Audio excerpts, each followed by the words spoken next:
പത്തരമാറ്റ സീരിയലിൻ്റെ വരാനിരിക്കുന്ന എപ്പിസോഡാണ് കേട്ടോ പറയുന്നത്. അങ്ങനെ ദേവയാനിക്ക് എല്ലാം അറിയാമെന്നുള്ള സത്യം നമ്മുടെ നയന മനസ്സിലാക്കുകയാണ്. നയന ആദർശിനോട് പറയുന്നുണ്ട്, എന്നാലും ആദർശേട്ടാ, ആ നെക്ലേസ് എൻ്റെ ബാഗിലെടുത്ത് വെച്ചത് ആരാണെന്നറിയില്ല. എന്നാലും ആ സമയത്ത് തന്നെ എനിക്ക് മെസ്സേജ് അയച്ച് എൻ്റെ ബാഗിൽ നെക്ലേസ് ഉണ്ടെന്നുള്ള കാര്യം എന്നോട് പറഞ്ഞത് ആരായിരിക്കും? എന്നാലും എനിക്ക് അയാളെ കണ്ടുപിടിച്ചേ മതിയാവും. എന്തായാലും എനിക്ക് മെസ്സേജ് വന്ന ആ നമ്പർ ഞാൻ നന്ദുവിൻ്റെ കയ്യിൽ കൊടുത്തിട്ടുണ്ട്.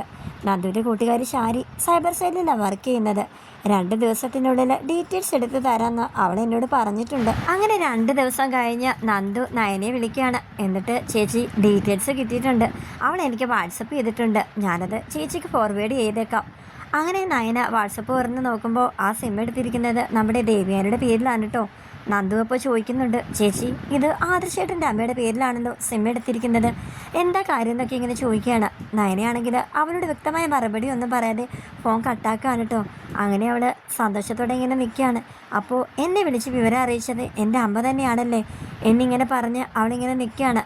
എന്നിട്ട് അവൾ ദേവയാനിയുടെ അടുത്തോട്ട് ഓടിച്ചെല്ലുകയാണ് കേട്ടോ. ദേവയാനെ അപ്പോൾ നയനെ കണ്ടപ്പോൾ തന്നെ ചോദിക്കുകയാണ്, ആ നീ എന്തിനെപ്പോഴും എൻ്റെ മുന്നിൽ ഇങ്ങനെ വന്ന് നിൽക്കുന്നത്?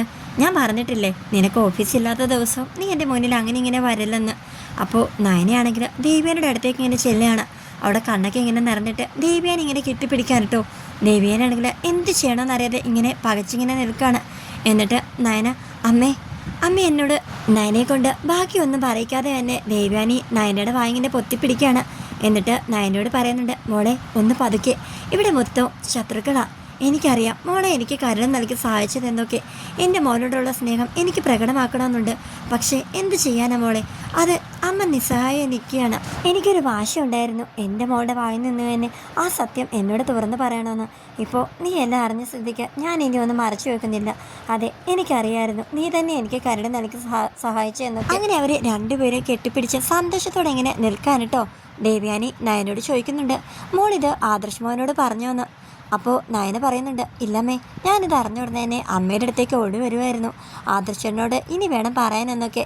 ദേവനെ അപ്പോൾ വേണ്ട, ആദർശന്മാരോട് ഇപ്പോൾ ഇതിനെപ്പറ്റി ഒന്നും പറയണ്ട, ആരോടും ഒന്നും പറയണ്ട, മോളിത് അറിഞ്ഞത് മനസ്സിൽ തന്നെ വെച്ചാൽ മതി എന്നിങ്ങനെ പറയാൻ ദേവയാനി നയനോട് പറയുന്നുണ്ട്, മോളെ ഈ വീട്ടിലുള്ള കുറച്ച് പേരെ നീ നല്ലതുപോലെ സൂക്ഷിക്കണം, അവർ നിന്നെ കൊല്ലാനും മടിക്കില്ല.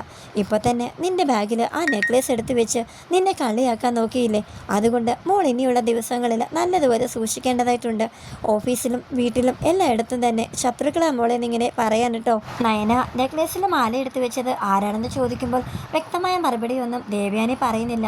മോളിപ്പോൾ അതിനെക്കുറിച്ചൊന്നും അറിയണ്ടെന്ന ദേവയാനി അവൾക്ക് കൊടുക്കുന്ന മറുപടി. അങ്ങനെ നയനയും ദേവയാനിയും കൂടി ഒരുമിച്ചിരുന്ന് ഭക്ഷണം കഴിക്കാൻ കേട്ടോ. ആ സമയത്ത് അവിടെ ആരും തന്നെ ഇല്ലായിരുന്നു. അങ്ങനെ ദേവയാനി ഒരു പിടി ചോറ് നമ്മുടെ നയനയുടെ വായിൽ വെച്ച് കൊടുക്കുകയാണ്. നയന തിരിച്ചും ദേവയാനിയുടെ വായിൽ ഒരു ഉരുള വെച്ച് കൊടുക്കുന്നുണ്ട് കേട്ടോ.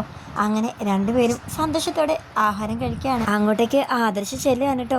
അങ്ങനെ ഇവർ ഒരുമിച്ചിരുന്ന് ഫുഡ് കഴിക്കുന്നത് അവൻ കാണുകയാണ്.